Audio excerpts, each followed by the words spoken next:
Welcome to Ben on Breaking News. I'm Ben Meiselas, and this is your breaking news. Shout out to all of our friends in Dusseldorf, Germany, where they're having their annual Carnival parade featuring images of Donald Trump assaulting the Statue of Liberty and trying to stick his tongue down the Statue of Lady Liberty's throat. The Carnival float of Donald Trump punching Jesus in the face. Jesus is wearing a love and humanity shirt and giving Jesus a black eye. And more floats of Donald Trump and Putin together, also featured alongside floats of the Ayatollah and the Taliban. That is the distinction for the United States right now. And you have the images as well of Trump and Putin trying to eat up Europe. And that's about sums up Donald Trump and his fascist regime and how the world feels about us. Well, we clearly saw how the world felt about us at the Munich Security Conference. And, when Marco Rubio gives his speech and says, the world order is now over, it was something that we should never really have felt that there could be a world where people lived in peace and that there could be multilateralism and free trade. We were hopelessly optimistic, and we should have taken into account the 5,000 years of human history before World War II and recognized that at its base, people go to war with each other, and it's the rules of the strong. And that's, that was basically Rubio's speech right there. And what I like to see, people like the former leader of Estonia, who's now the foreign policy chief at the European Union, Kaja Kallas, and you had Friedrich Merz of Germany, and others from the European Union and elsewhere at this Munich Security Conference, just standing up to Donald Trump forcefully against the Trump regime and all of their despicable behavior. We saw President Zelensky giving a speech strongly asserting Ukrainian sovereignty and basically saying, stop trying to force us into concessions without security guarantees. We already agreed to lots of concessions. We've already agreed to so much. What else do you want us to agree to? You want us just to give away all of Eastern Ukraine to Vladimir Putin without any security guarantees, without ceasefire, without putting it to a referendum of our people? And so it's not really being, reported that many places, but there are going on right now, supposedly trilateral meetings in Geneva following the Munich Security Conference, trilateral discussions between the United States, Russia, and Ukraine. But let's face it, Russia has never agreed at any point in time to a single concession of anything, not even a short ceasefire. Remember a few weeks back when Donald Trump said Putin agreed temporarily to not attack Ukraine for a few days because how cold it is in Ukraine. Putin gave me his word, Donald Trump said. And what happened as soon as Donald Trump said that? Putin launched one of his biggest ballistic missile Shahid drone attacks on Ukraine since the war began. There's never even been a scintilla of compromise by Russia, and there's been massive compromise by Ukraine. Ukraine has said, okay, you want us to hold the presidential election even though there's a war where ballistic missiles and Shahid drones are running on? Fine, we'll do an election. You want us to do a referendum to the people of Ukraine about giving up most of Eastern Ukraine, Donbass, Donetsk, other area? Okay, we'll do it. How about then just a 30 to 45-day ceasefire so we can create the circumstances to allow a vote to take place? Russia, what say you? No, we're not going to do that ever. And instead, Putin goes to Donald Trump and talks about $12 trillion economic deals when Russia's entire GDP is $2 trillion annually. But that's the language of these con artists. That's the language of the Epstein class. That's the language of these fraudsters. Just lies while people suffer. And that's why, starting where we did at this episode of what's going on in Dusseldorf, seeing those floats at the Carnival there is frankly a perfect symbolism of what's taking place in the world right now. And it is horrifying as an American to see this. It's horrifying for anybody to see this. And of course, it's horrifying to learn that the depths of depravity in the Epstein files, frankly, has no bottom. The depths continue, right? From what we've seen and what we've observed. Oh my gosh, when you look at those documents and records, 38,000 allegations, 38,000 references to Donald Trump and over 5,000 documents, more references to Donald Trump in the Epstein files that have been released than Harry and Harry Potter, than God or Jesus in the freaking Bible, folks. And so, yeah, that float of Donald Trump punching Jesus in the face and giving him a black eye, that's, you know, it's fair. It's pretty accurate stuff right there. And then we learn, and hat tip to News 4 in the UK for reporting it. But you know, on the MeidasTouch network, I've been telling you this as a former litigator. The document production number of terabytes just didn't add up to me. It makes no sense that this is all the documents. I'm like, there's clearly more. There seems to be, based on the latest reporting from News 4 and others, there could be as much as 50 terabytes of documents still missing, and that what has been produced constitutes only 2%. So the 3 million redacted files that have been produced, unlawfully redacted, constitutes, it seems, only 2% of the files, and that there are 50 terabytes, 98% has not been turned over. It's not simply another 3 million that Todd Blanche talked about that he was not turning over because the Trump regime is making frivolous privilege claims. That's the tip of the iceberg. There's likely as many as 50 terabytes of files that have not been produced. And I think those are some of the most devastating and damaging documents that have not been produced. Where are all the financials and the bank records? There was a money laundering scheme adjacent to the child sex trafficking ring, totaling $1.2 billion or so. So where are all of those records? Where are the daily, monthly, weekly, annual financials? We should be seeing all the transactions, which bank accounts were sending money to which people. That exists somewhere. Let us see those records. Where are the FBI investigative reports? Where are the witness statements that we know don't exist? Where are those? They're called the 302s. Where are those? Where are all the internal emails and internal memos and investigative steps? Where are all of those? Where are the CIA records and the national security records? And, you know, you want, when you report on the Epstein files, you have a duty to the public not to veer into areas of conspiracy and areas of hypotheticals. But what's in the files, when you just look at the documents, sometimes, you know, you listen to yourself speaking and you say, do I sound like a conspiracy theorist? Like, and then you go, no, I'm just reading the documents. And that's part of what the Trump regime wanted to do by spreading all the QAnon lies and spreading all of this stuff for so long, by projecting what they were doing onto others.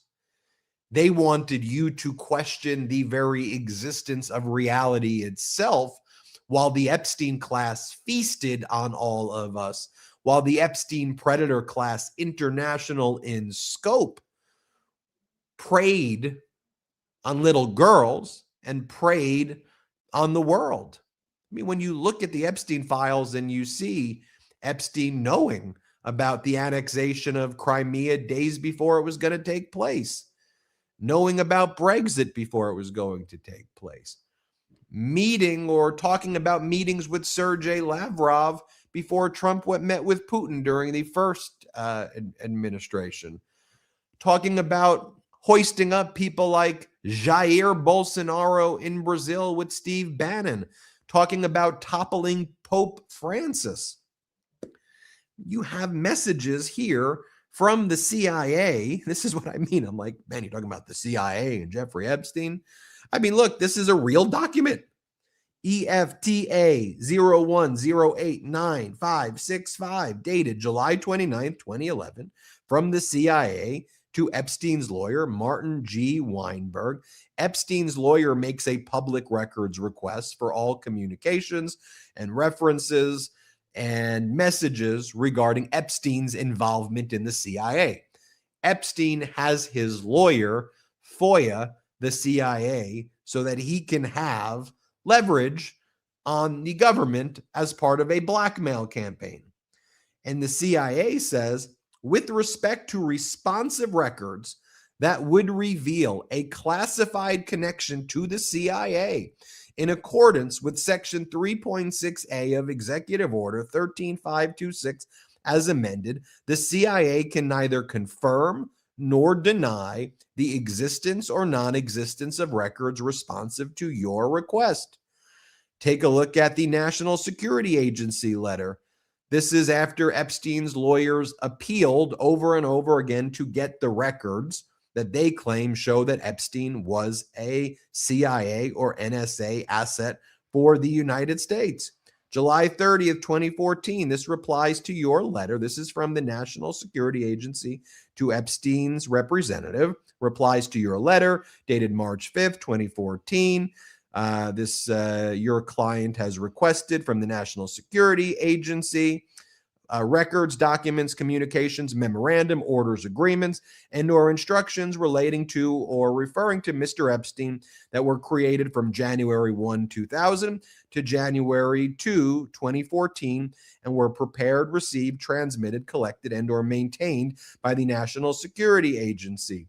And it says, I've concluded that the appropriate response is to continue to neither confirm nor deny the existence or non-existence of any intelligence material on the subject of your client's request pertaining to any NSA, CSS, intelligence programs or activities, including programs authorized under Section 215 of the U.S. Patriot Act and Section 702 of the Foreign Intelligence Surveillance Act as amendment.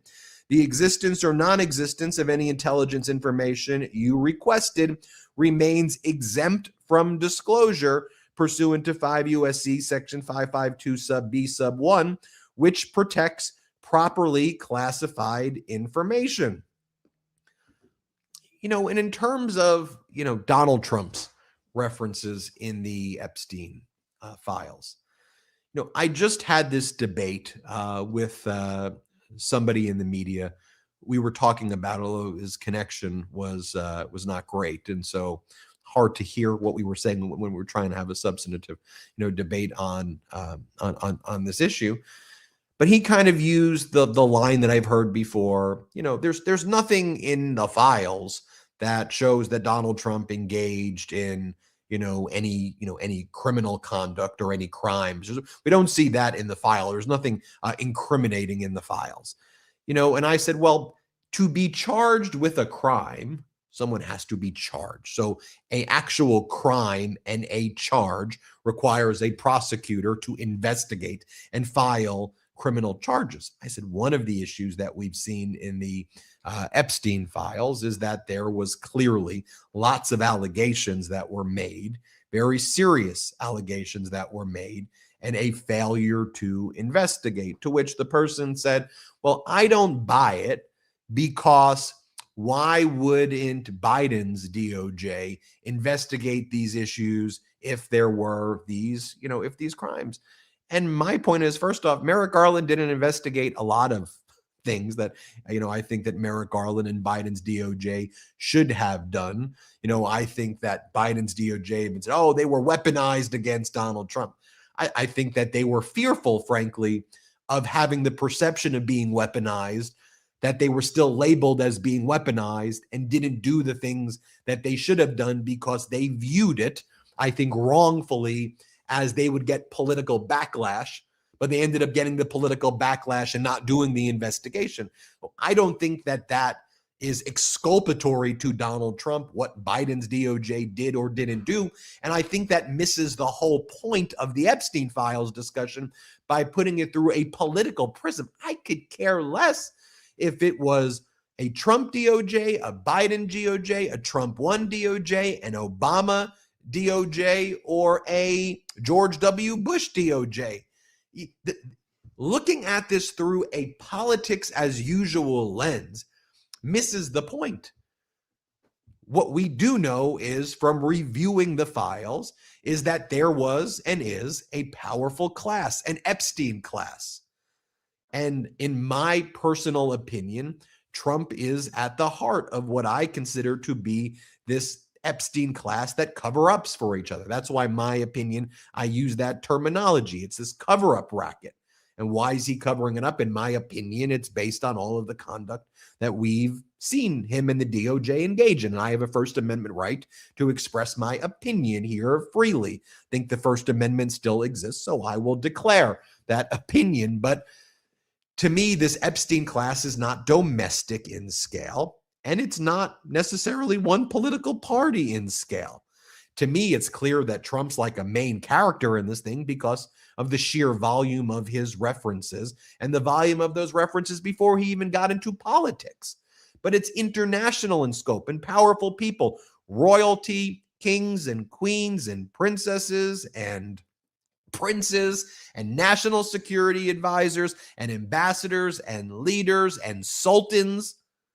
And Epstein was in the middle of all of this. And he happened to also be a great friend of Donald Trump. And Trump said he's a great guy who likes women on the younger side. That's what Trump said about him at the height of Epstein's sex trafficking. And I also said to the individual who I was having this discussion or debate with, I just said, it's undisputed that Mar-a-Lago was the situs of the one of the sites of the child sex trafficking. Mar-a-Lago was used for that by at least by Epstein, right? Virginia Giuffre was a child who was sex trafficked who worked at Mar-a-Lago. And from all of the reporting out there, the Mar-a-Lago spa was brought to Epstein's place down the block over and over and again. There's apparently a redacted document that shouldn't be redacted that, based on what lawmakers are saying, seems to come from Trump's lawyer to Epstein's lawyer, showing that that Epstein was actually never banned from Mar-a-Lago, and that he was never even a member of Mar-a-Lago, so thus could not be banned from Mar-a-Lago, that he was a guest and Trump's friend, and that's how he arrived. But we see all the back channel communications take place. And I always say this, I go, isn't it an undisputed fact, number one, that Donald Trump was found civilly liable for sexual assault? Civilly liable by a federal jury. Isn't that an undisputed fact? Undisputed fact number two, wasn't Mar-a-Lago used as a situs of the sex trafficking? In the law, we would say these are summary judgment, undisputed facts. Three, isn't Donald Trump on tape saying that he sexually assaults women and he's rich and he gets away with it? He says he grabs women by their vaginas and used a different word for it. And he says, when you're rich, you get away with it. And then when he was asked about it at a deposition, he said, fortunately or unfortunately, that's just true of men for thousands of years, is what he said. Isn't it true that when Donald Trump ran beauty pageants, he said that he inspected the girls naked without their consent? He would look at them naked. When you're in charge of beauty pageants, you get to inspect them, is what he says. Isn't it true that Donald Trump said that Virginia Giuffre was stolen from him by Epstein? He used the term stolen. You know, you add up these undisputed facts. I mean, Donald Trump's the guy who's claiming that the birthday letter that he sent wasn't the birthday letter and that there was secret time travelers that went back in time. That's utterly absurd. That's utterly ridiculous. So I give you just those undisputed facts plus the allegations.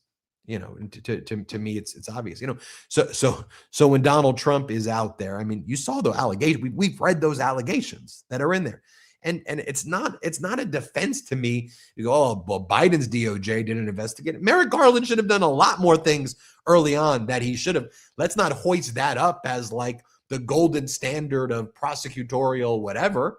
No, screw that. Okay. And I think a lot of Americans, I think most Americans are not viewing this through political lenses. And finally, that's an important breakthrough, because very frequently on the MeidasTouch network, because it would be a very big understatement to say I'm critical of Donald Trump and this regime, but because I am, people are like, oh, well, that makes you this and this and that and that. I go, I'm just trying to use the lawyer lens that I once used when I was a litigator to assess the facts and the issues. And sure, does that mean that when I assess my values and my empathy and where I believe the truth more closely resides and how I want people to be protected and how I don't want, this Epstein class to be ripping away people's health care and taking away people's ability to afford homes. And I don't want private equity gobbling up the home market and screwing people over in every regard. I go, yeah. So look, if you wanted to put a label on me, that makes me progressive, and that's fine. But like what we're talking about here is just the reality and the truth and the facts. So when Donald Trump's on Air Force One and he's like, I'm fully vindicated, these files fully vindicate me. They fully vindicate you. Just put aside everything I even said about all the things we know about Donald Trump. If you just assessed his behavior from the past 5 days with regard to these files, you are running a company. Okay? I'll do a law school hypothetical exam. You're running company X.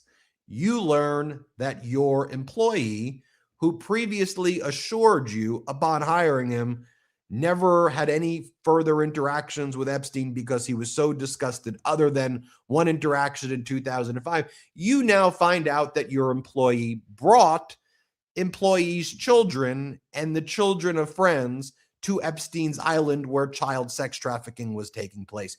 You learn those facts. Do you praise your employee? Do you fire your employee? Do you ignore it and pretend it's normal? Okay. Answer is to fire your employee, regardless of what company you're from. Okay. That's called ratification at that point. You're now ratifying that behavior, not to mention Lutnick went into business with him. You see Pam Bondi refusing to even look at, yet alone meet the survivors who were there. And you heard Goldman's questioning, and what Goldman said, all of the survivors would still have met with the DOJ. And your head of the DOJ is saying the Dow is 50,000. The Dow is 50,000. And you're okay with that? Even if we knew nothing about your behavior before, you are ratifying this conduct right here. That's what's going on. That's what sickens me. That's what sickens the American people. New Mexico, we learned, launching an investigation, their legislature, into the Zorro Ranch. By the way, it's like, who owns the Zorro Ranch right now? It's a group called San Rafael LLC, and it's a family called the Huffines. The Huffines, Don Huffines, his son Russell Huffines. Don Huffines describes himself as a MAGA Republican dozier. He's running for Texas comptroller. The Huffines family made their money when their great-grandfather in the 1920s launched a car dealership during the beginning days of car dealerships. So this family has had generational money. They don't explain why they bought the Zorro Ranch in 2023. They negotiated a discount at auction from $27 million to like $12.7 million or something like that because of the history involved. So they somewhat knew the history based on negotiating it down that amount of money. The son, Russell, works for the White House right now. I mean, are all of these people connected? And now they said, oh, well, now that the state legislature has voted to investigate, and they're doing a truth committee into what went down at Zorro Ranch, the Huffines said, okay, we're willing to be cooperative now. But it's also notable in this photo that I'm showing, where was Don Huffines in 2018? In 2018, in August, he was in Moscow meeting with Russian lawmakers to try to bridge U.S. relations with Russia. He's one of those. He's one of those. That's, I always say, and I think it's important that we talk about it too, when we talk about what's happening, to make sure we understand the international dimensions of it. This is international in scope. And if you're just viewing this through a myopic domestic politics lens, it's like you're bringing a butter knife to a fight against an F-35, because the scale and scope of authoritarian creep is international and it's generational. And what I mean by that is, for so long, I'll show you a clip of Marco Rubio's speech in a little bit. Most of history was defined by strong men, and the law of the strong prevailed over liberal democracy. And then in the 1700s, although you start to see some of this thinking develop in the late 1600s, you start to have enlightened thinking, and you have philosophers in France and elsewhere writing about freedom and liberty. But that was not the human experience. The human experience was medieval times and dark ages and authoritarians conquering each other in conquest. You start having enlightened thinking that gets embodied in a Declaration of Independence in the United States. You see also French Revolution, and we start to see this enlightened thinking struggling with authority, with the forces of authoritarianism, and this struggle still going back and forth between people like Napoleon and seizing power, and then you back and forth there. But the U.S. starts to show in a flawed way, I'm not trying to act like this was some perfect system, this rooting of democracy, our Constitution, taking these enlightened ideas and showing that a Constitution, this is crazy thinking, that a Constitution that is rooted in these principles can exist on good faith, and that the Constitution's not that long, but yet the arc moved towards more perfect union and bettering our democracy, and spreading democracy across the world took root. And that became a powerful force internationally as well. And the spread of democracy, then the fight of democracy versus communism, right? We see as embodied in Russia. But which to me is more of a proxy for communism being the language of how these authoritarians could seize power and fight back against democracy. But ultimately, I think that the forces of democracy prevailed. But these authoritarians, these people in the Epstein class, in my opinion, is how I refer to them as, they've been trying to figure out, how do you take down these systems of democracy? And they use the same playbook, and they've sculpted the playbook, the anti-woke, two genders, anti-immigrant, accusing the other side of being pedos. What's the worst thing you can be? Say pedo. So you accuse the other side of being pedos, And then someone has to say, I'm not that, I'm not that. And a person struggles to be like, I'm not that, I'm not that, if you're being accused by the people who are doing it. So this is all part of the same playbook. Orban uses this playbook. Putin uses this playbook. The leader of Belarus uses this playbook. Javier Milei uses this. They use the same playbook. That's why Marco Rubio's in Hungary with Orban right now, because this is part of the group. And when you saw what Steve Bannon and when you saw what Epstein were doing in trying to prop up this right-wing playbook in other countries, trying to prop up the right-wing groups in Le Pen in France and Nigel Farage's Reform Party in the UK and Pierre Poilievre in Canada. All this stuff is connected. Jair Bolsonaro in Brazil, Bukele in El Salvador, right? All of the stuff was being connected to each other. And it was create destruction and chaos. The oligarchs then feast on everybody's on the panic, on the ensuing panic. They start propping up things like cryptocurrencies where people flee to try to find stable coins in unstable times.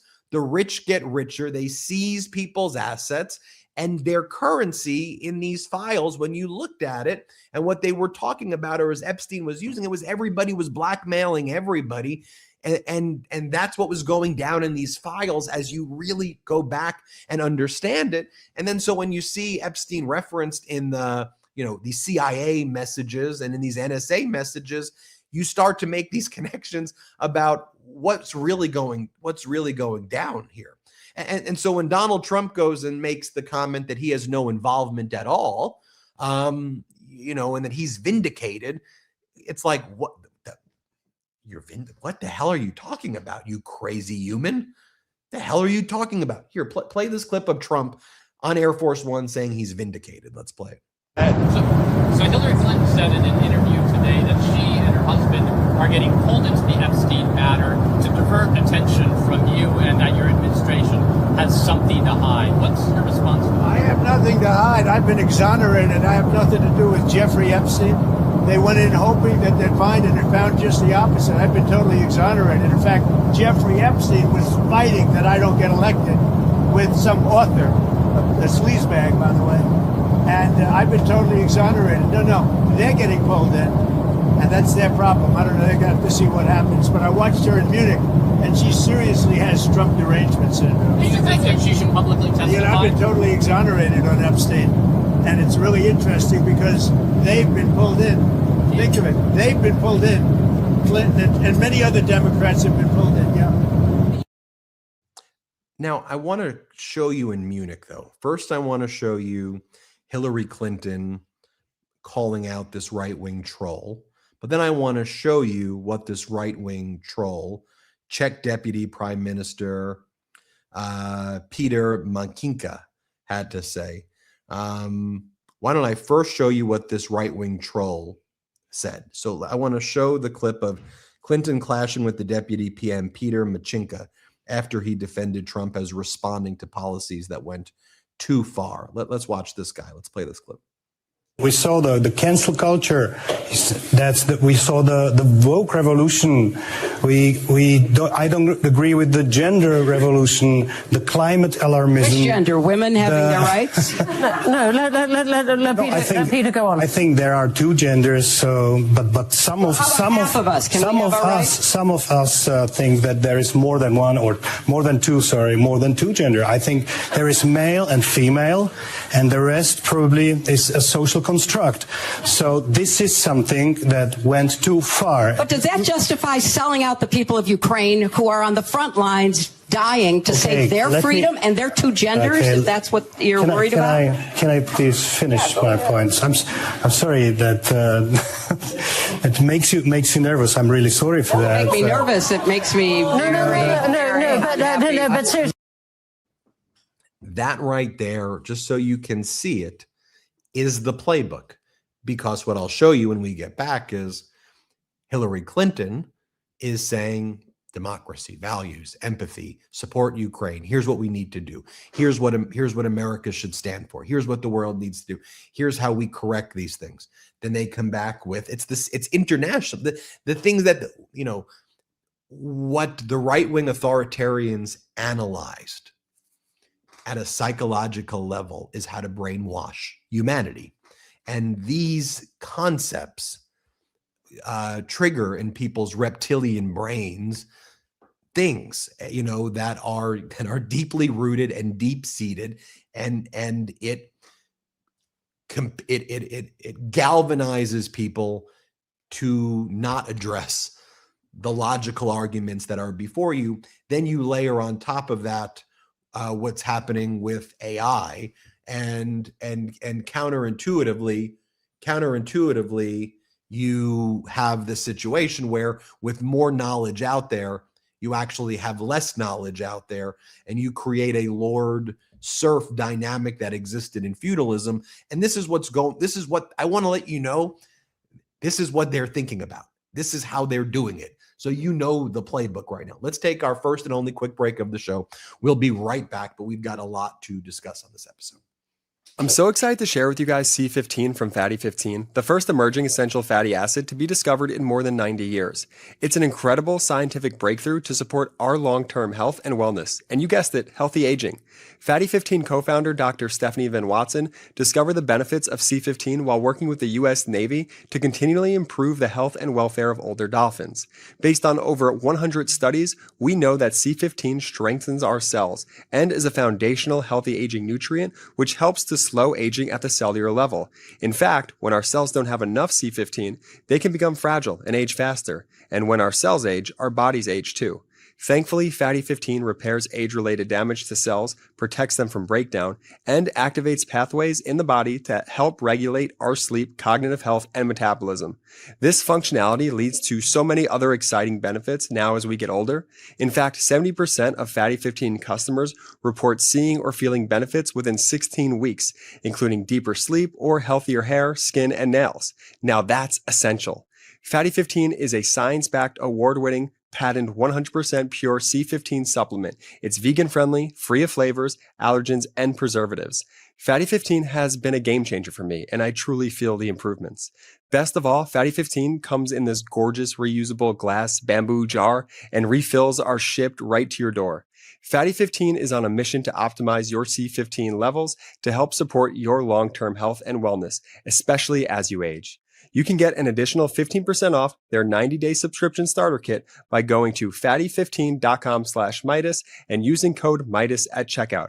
Again, that's fatty15.com/Meidas and use code Meidas at checkout for 15% off their 90-day subscription. While everyone else is promising to hit the gym more in 2026, I'm focusing on something that will actually stick. Better nutrition for my kids. That's exactly why Hiya exists, to give parents a real solution in a market flooded with products that prioritize candy-like appeal over actual nutrition. Some children's vitamins on the market today contain up to 7 grams of sugar per serving and are stuffed with artificial additives and petroleum-based dyes. Hiya took the opposite approach. Zero sugar, zero gummy junk, just clean nutrition. And the crazy thing? Kids actually love them. The taste, the experience, all of it. What makes Hiya different is how thoughtfully it's designed. They looked at what modern kids are actually eating or not eating and formulated around those specific nutritional gaps. Working alongside pediatricians and nutrition scientists, Hiya created a superpowered chewable vitamin that packs 12 organic fruits and vegetables plus 15 essential vitamins and minerals into every dose.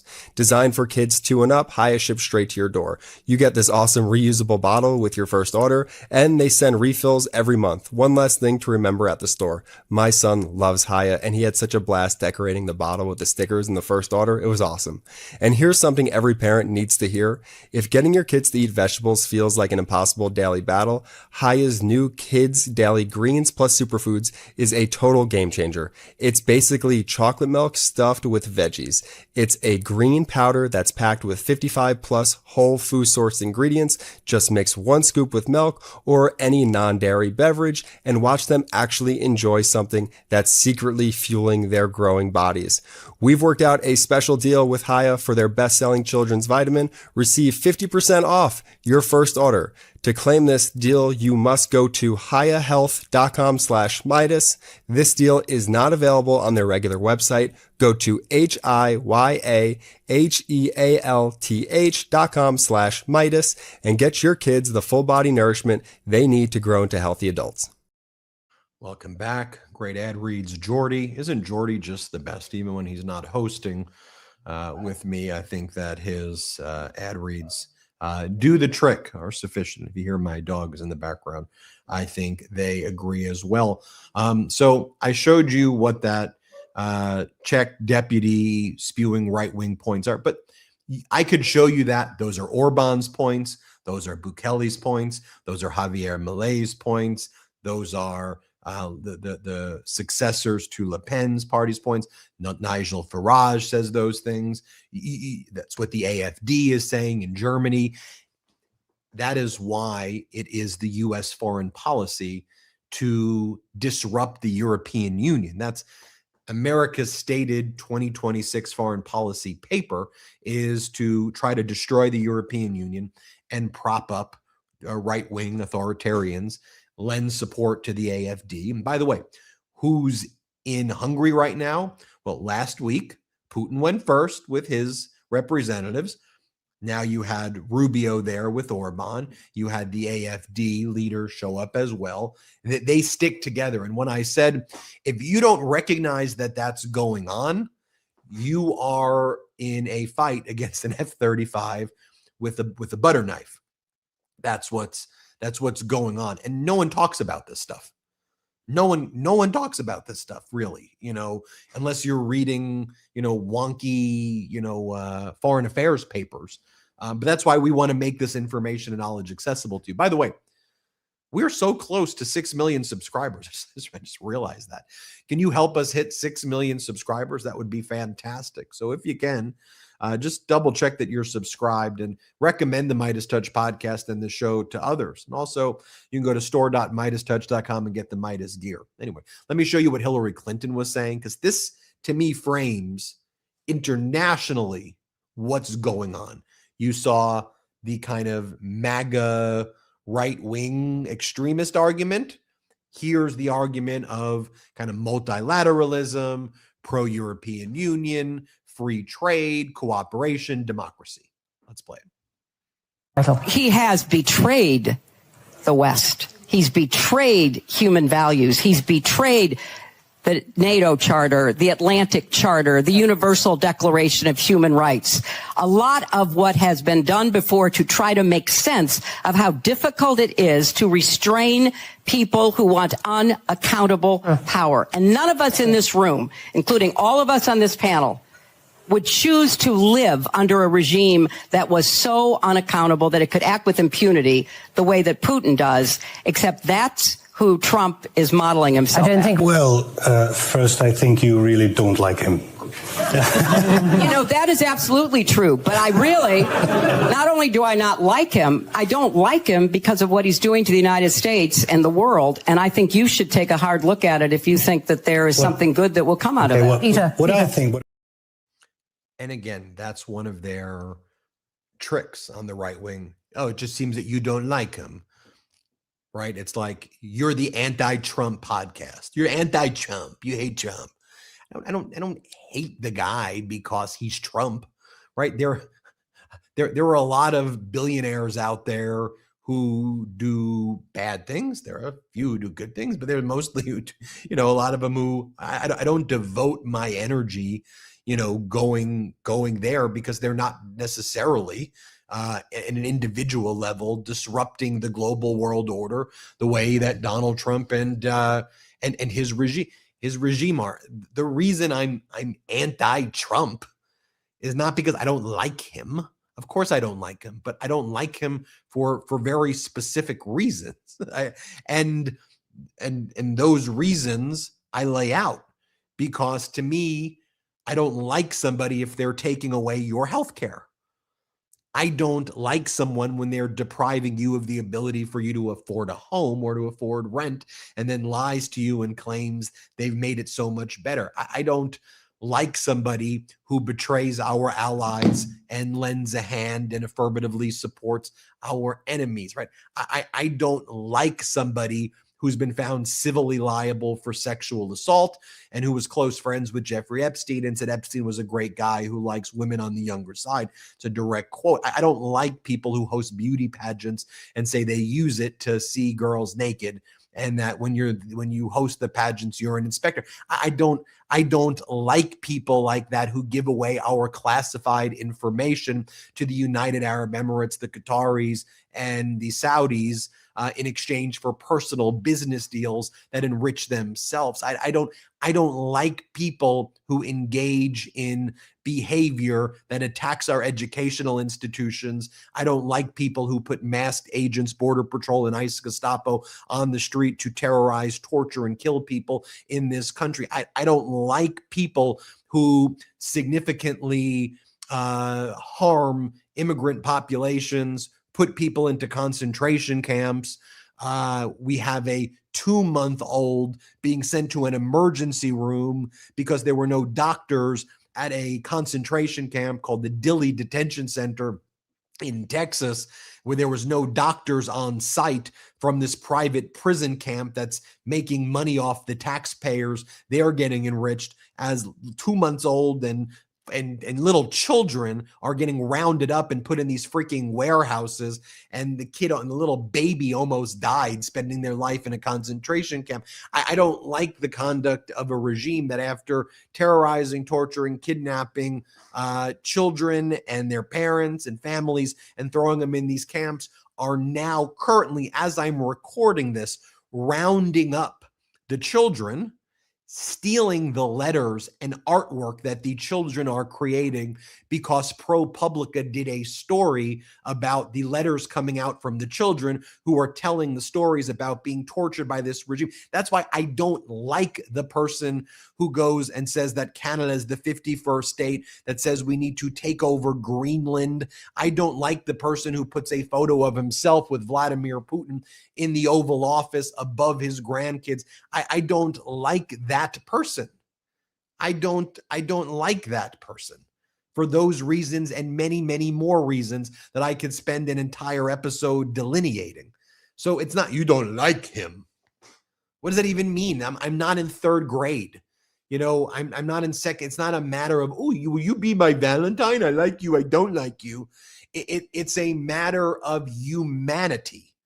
And these are the conversations that we get to discuss here on this show, because it's just me and I get to speak to you about, but these are the things that weigh heavily on my mind beyond doing an episode and here's what Trump did at the press conference and here's what he did.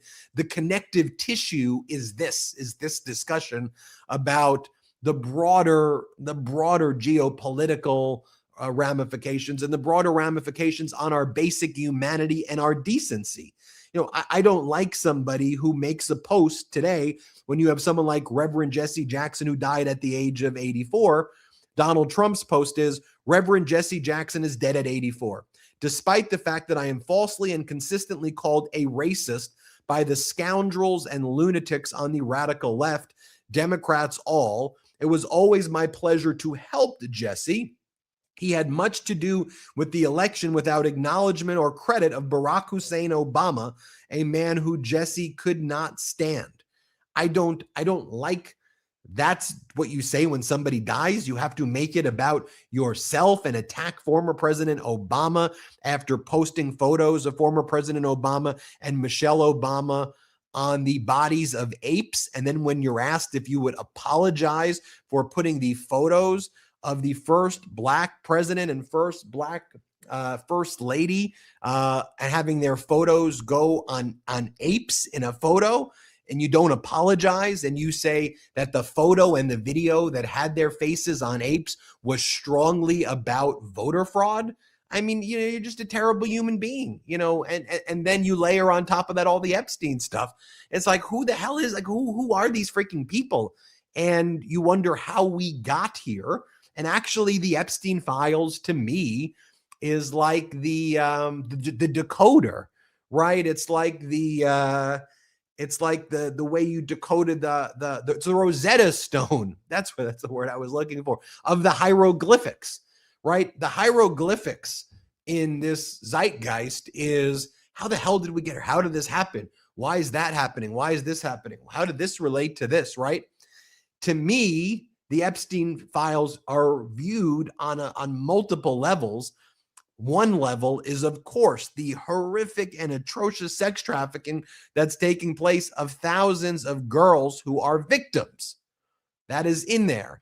There's another layer that is taking place, though, within these files that to me is further the Rosetta Stone of what's happening in the world, because you know how like Forrest Gump in the movie is in the center of all of these like zeitgeist defining events in American history, right? As it goes through everything, right? To me, Epstein is like, is like pedo Trump. I mean, it's not pedo Trump. It's like pedo Gump. That was a pedo Trump. Pedo Gump. Good pedo Trump. He's like pedo Gump. I see why I said that. But that's what it is. Like if you were to do Epstein's movie, you have Forrest Gump and you've got like pedo Gump. And he's like the central in all of these things. And you're like, oh, you were there when that happened. You were there when that happened. You were there when that happened. I wasn't crazy to think this was happening. I wasn't crazy to think when that all of these things are actually inextricably intertwined with each other. And so then we have state regime media here now in the United States. So as I'm describing it this way for you, how do you think Jesse Waters and state regime media is talking about it? Here's what Jesse Waters had to say. Let's play this clip of Jesse Waters talking about the Epstein files. Let's play it. It looks like he's mostly just a fixer, a guy who advises. He helps people with their problems. Sometimes those problems are, you need a girl and or some penicillin, or some, if you need it, he's got it. He's a sex rabbi. He should perform at the halftime show next year. Yes. Now, we could pass that off as just, it's a ridiculous show. That's brainwashing right there. They are conditioning. They know what they're doing. They have embedded themselves in the living room of Americans, and they are now conditioning that all of these things that you've seen, it's funny and it's a joke, and that there's no difference between the halftime show of Bad Bunny and what you see in the files. And he's a sex rabbi and he's like a fixer. And we've heard all of these terms. And what's penicillin. I mean, making a joke about treatment for sexually transmitted diseases in connection with sex trafficking. I want you to know that it is not random what you see. It is part of an affirmative brainwashing campaign that is taking place. Whether it's done, I'm not suggesting that they're necessarily sitting in a room. How do we brainwash people today?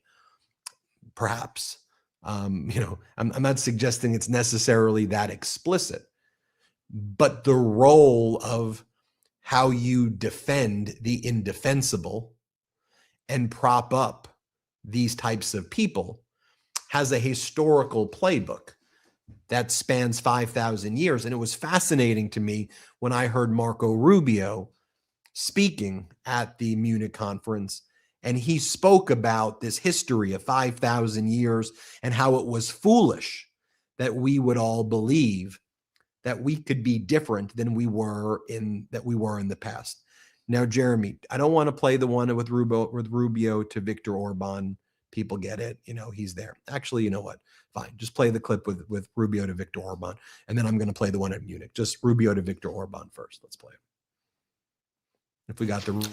But the euphoria of this triumph led us to a dangerous delusion that we had entered, quote, the end of history, that every nation would now be a liberal democracy, that the ties formed by trade and by commerce alone would now replace nationhood, that the rules-based global order, an overused term, would now replace the national interest, and that we would now live in a world without borders where everyone became a citizen of the world. This was a foolish idea that ignored both human nature and it ignored the lessons of over 5,000 years of recorded human history. Yeah, so that was not the Orban clip, but that was the one I wanted to play anyway. So it's fine that we played that one. But I want you, again, that's the type of clip that we can just push aside and say, well, you know, so what? Like, what are you trying to get out of that? This is the view. The view is that what came before, this is the Trump view, but this is the Epstein class view. And we see it in the files. They hate liberal democracies. They hate those institutions that Secretary of State Hillary Clinton, a former secretary, was talking about there. They hate that. And they've tried to find ways to poke holes in it and destroy it. Why?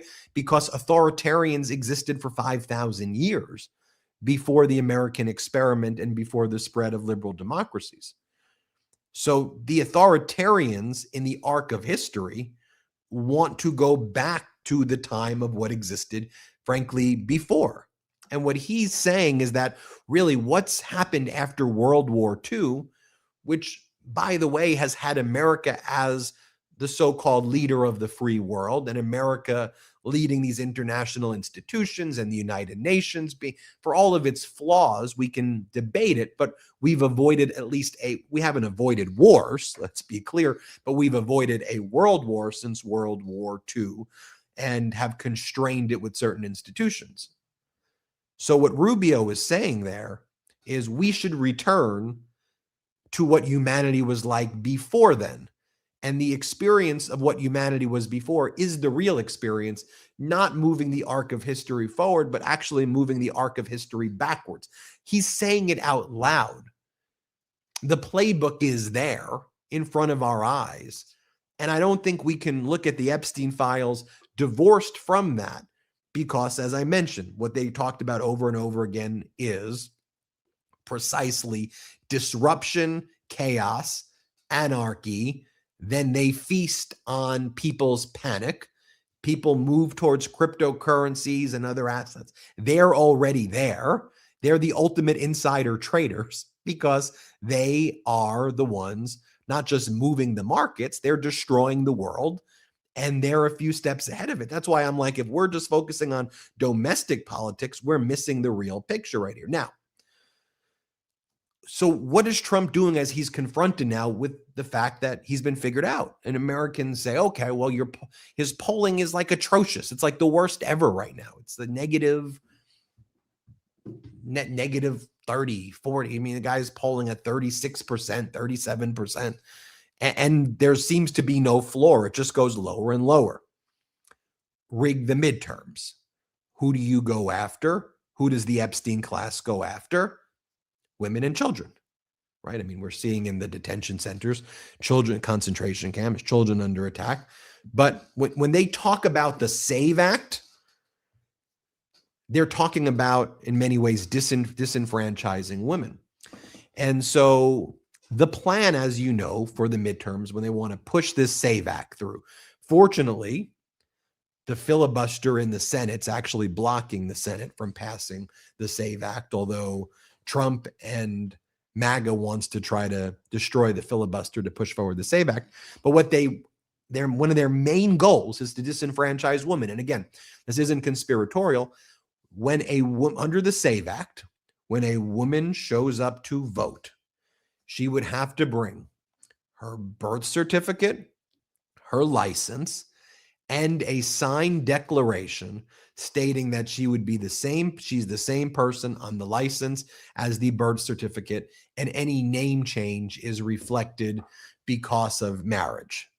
And you have to do an affidavit or a passport, right? So you'd have to do all of those things. And the idea is to discourage women to vote. You have to find and hopefully what they want to hope is that women don't know about this. They forget their birth certificates. They don't bring it. They don't carry their birth certificates on them. They don't carry a passport. Obviously,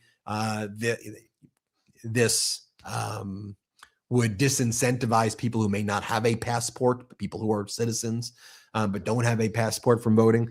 And the way they try to frame this, and I'll just show you the two examples before we go, is that you are being offensive to women by saying women are unable to figure out how to find their birth certificate and their passport and do a declaration. So their gaslighting is that you are sexist to suggest that women should not be able to find all of these documents, and for you to argue that women shouldn't be uniquely put through these hurdles. You are saying that you hate women, is basically their argument that they're making. And I'll show you how they make the argument. Here's Tom Emmer on the Save America Act. Let's not treat women like this. Women are brilliant. Women can figure this out. You're saying they don't know how to bring their birth certificate and their passport and do a declaration? Watch what he says. Here, play this clip. Let's not treat women. You worked with a lot of these women in Congress. They are brilliant. They're smart. Why do you suggest that they don't know how to prove their citizenship by bringing a passport or a birth certificate or a marriage certificate and or the new Social Security card that gets issued right after they get married? This is all nonsense. This is something that's common sense. Almost all Americans agree with it. Its time has come. You must prove that you're a citizen when you register to vote. Makes sense. You got plenty of time to get that done. And you got to show up with a photo ID to prove that you are the person that is indeed the citizen entitled to vote. It's an easy thing. It should be done tomorrow. Now, I don't just want to show you I want to show you the tactic of the manipulation, right? How they are framing it. And just then they use their state regime media to push this point. And they're like, oh, they hope their viewers go, wait a minute. So am I discriminating against women by saying women aren't smart enough to do this? They're gaslighters. I mean, these are the height of sociopaths, right? I mean, they're pretending they care about women at the same time they're covering up the Epstein files too. Seriously? Here is what Chip Roy said. You'll just see it's the same message. Here, play this clip. A lot of people are asking questions. They're saying, well, that's going to prevent women who've got complications with name changes. Hold on. We actually allow a fail-safe that you go and you can sign an affidavit that says, this is my driver's license. My name is Sarah Jones on my driver's license. Here's my birth certificate, Sarah Smith. I certify under penalty of perjury that I'm the same person. And we allow that. And we allow states to make other mechanisms under their laws to make sure that they match it. So we're just requiring a process. A process targeting women to sign affidavits in order to vote? What? I want you to hear their words and what their plans are. And I'll leave you with this, right? Think about the issues that you're going through right now and that Americans are going through right now, right? Struggling to pay rent, can't buy a home. Your kids are living with you because they can't even come close to affording rent. There's no hope for them. And you see the hopeless look and the dread on their faces. You have to make decisions. Can I afford groceries or healthcare? Do I hope that I just don't get sick this year? Do I not show up at a doctor because Trump and MAGA's just ripped away my healthcare and now they've claimed they made prescription drug prices cheaper? When we know that's not true. They keep saying most favored nations when everything's more expensive. Can't go out and afford things. I can't get a good education. My kids don't have anywhere near the future that I have. Heck, my future right now, I'm not sure how I'm going to get by. I feel psychologically tortured living paycheck to paycheck. What do I do? And all I see is the United States provoking more wars across the country. I see endless suffering taking place throughout the world. I hear Donald Trump declaring peace in the Middle East and that everybody's happy in Gaza, yet I know that more people keep on getting killed, women and children in Palestine every single day, and they keep pretending there's a ceasefire there. He's extorting Zelensky and trying to, yet again, threaten total capitulation there. Keeps claiming that there are all these wars being solved, but there just seems to be more wars and more treasury coming out from America every single day. You see all of the posts that this guy is making as his family, continues to grift and grift and grift, and people, a jobs recession, the environment is toxic. They canceled the endangerment finding that greenhouse gases are health issues, and they're out there. They're out there right now while there's masked agents going on the street torturing people, covering up the Epstein files. While all of this is taking place, they're out there talking about making women sign affidavits to vote. This is what's on their mind. And then the media presents this as just another side of the discussion. And if I go on one of these shows, I have to debate these people and discuss with them all these crazy things that they want to talk about why women need to sign affidavits. And I need to prove why women don't need to sign affidavits and why that's a ridiculous thing. And we can't talk about the real issues facing the American people. As Senator Bernie Sanders always says to me, the most important issues are those being least discussed. And I would go ... I think because the Epstein class doesn't want us to discuss those issues. They want to silence these issues. They want to cover up these issues. They don't want us talking about these issues. And I think it's incumbent upon us to talk about those issues and to bring them to light and to contextualize it. And I know sometimes a lot of you feel, why do you show these Fox videos? I hate it when you do the Fox videos, Ben, because if I wanted to watch Fox, I would turn it on. I'm not showing it to you to show you Fox clips. I'm showing it to you to contextualize the brainwashing that's taking place. So if you have people in your family who are brainwashed by this stuff, you know how to speak to them. That's why I show that. It's the same reason why I show Trump clips. I don't like showing Trump clips. I don't like listening to his voice, but I also know that part of the way we fight it is we can't let those words become the truth when they're lies. And we need to look at it, confront it, fact check it, show you the receipts. That's why I go play this clip, and we put it all together. So anyway, I hope you like this new format here. It's called Ben on Breaking News. Talk about breaking news, and then I wander off into professorial philosophies, but I think are really important for us to speak about and chat. I have some good news. I'm going to be doing a show with Katie Fang at this time slot as well. And so y'all love Katie Fang on Thursday. I think we're going to try to launch me and Katie Fang on Thursday. And so I look forward to, Katie Fang being on this time slot as well, which will be great. And that's all I got for you. Help us get to 6 million subscribers. So if you're in here right now, got 10,000 people watching. Here's a way you can help. Send a text message to 10 people right now and just say, hey, I just watched this guy, Ben. It's called Ben on Breaking News on the MeidasTouch podcast. They are 40,000 subscribers away from 6 million. Give them a shot. Subscribe. Do that to 10 people right now. That's the best way you can help me, because I'm sure you're all subscribed already. So if you were like, how can we help, Ben? How can we help? Do that. That'll be a huge help. All right. Thanks, everybody. More videos I'm going to make right now. Hang out with my little girl. I think Popok's going to be in town soon also. See Popok on Thursday or Friday. That'll be cool. Thanks, everybody. Shout out Meidas Mighty. New Meidas merch. Head to store.meidastouch.com today and get yourself the best pro-democracy gear and show your support. That's store.meidastouch.com.